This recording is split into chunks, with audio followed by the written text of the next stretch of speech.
Good morning! Ako po si Dominica Binuya, First VitaPlus dealer ng Vigorous Team ng Roxas, Isabela.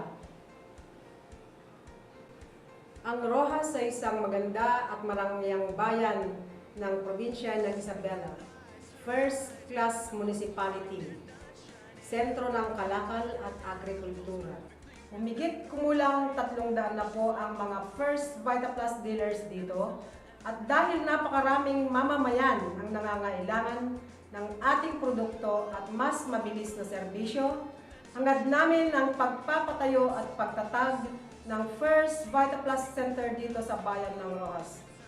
Lubos po kaming umaasa na maisakatuparan natin ang layunin ito. Maraming salamat po. Sa tulong po ng First VitaPlus, napag-aaral ko po ang aking kapatid. Then mga mama ko natulungan din sa health. Lalong-lalo na yung aking pamangkin.